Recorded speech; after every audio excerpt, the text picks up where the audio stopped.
కూటమి ప్రభుత్వం అధికారంలోకి వచ్చిన తరువాత కాకినాడ పోర్టులో ఎగుమతులు తగ్గిపోయి ఓడలు ఖాళీగా వెనక్కి వెళ్లిపోతున్నాయని కాకినాడ మాజీ ఎమ్మెల్యే ద్వారంపూడి చంద్రశేఖర్ రెడ్డి లేఖ రాయడంపై కాకినాడ రూరల్ ఎమ్మెల్యే పంతం నానాజీ ఆగ్రహం వ్యక్తం చేశారు. కాకినాడలో ఆయన మీడియా సమావేశం నిర్వహించారు. ద్వారంపూడి లేఖ రాయడం దొంగే దొంగ అన్నట్టుగా ఉందని, కాకినాడ పోర్టు నుండి అక్రమ వ్యాపారాలు చేసి పోర్టు పరువు తీసింది ద్వారంపూడే అని నానాజీ అన్నారు. కేంద్ర ప్రభుత్వం పేద ప్రజల కోసం పోషక పదార్థాలు కలిపిన బియ్యం పేదలకు ఇస్తుంటే వాటిని అడ్డదారిలో విదేశాలకు ఎగుమతి చేసి కోట్లు సంపాదించిన దొంగ ద్వారంపూడి చంద్రశేఖర్ రెడ్డి అని విమర్శించారు. ఒక బియ్యమే కాదు, గంజాయి, ఆయిల్ అక్రమ వ్యాపారాలకు కాకినాడను అడ్డాగా చేశారని నానాజీ ద్వారంపూడిపై విరుచుకుపడ్డారు. గడిచిన 5 ఏళ్లలో కన్నబాబు నువ్వు కలిసి పోర్టును దోచుకున్నారని పంతం నానాజీ అన్నారు. అదే పెద్ద కన్స్ట్రక్షన్ కాదు కదా, 2 గొట్టాలుని 2 చెరువులు.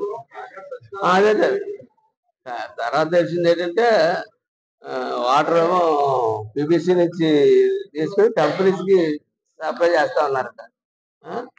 నేను ఫస్ట్ కనుక్కున్నది వాళ్ళ గురించి కనుక్కొని పూర్తి వివరాలు ఇమ్మని చెప్పి వేళ దాకా ఏ ఒక్క డిపార్ట్మెంట్ ఇవ్వాల.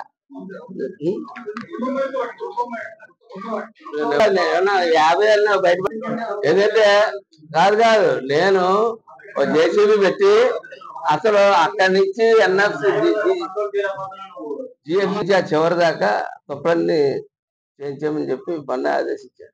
అది ఎలాంటి నేను 1 అంటుంటే ఆయన 2 అంటున్నాడు, ఆయన 3 అంటున్నాడు.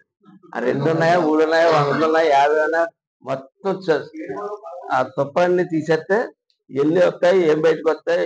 ఎందుకంటే ఇప్పుడు దాకా ఏ ఆపరేషన్ తాలూకా ఇది మొక్కులు, అలాగే ఎలక్షన్ మొక్కులు, మన వాళ్ళందరికీ డ్రైన్ సేల్ చేద్దామని అయితే 40 రూపాయలు తెచ్చి అన్ని చోట్ల వర్క్లు స్టార్ట్ చేసాం. ఇప్పుడు కక్ష సాధింపు దారిలోకి వెళ్ళిపోయారు దిగ్గానే అన్న వాతావరణం తీసుకురావడం నాకు ఇష్టం లేదు, మా నాయకులకి ఇష్టం లేదు.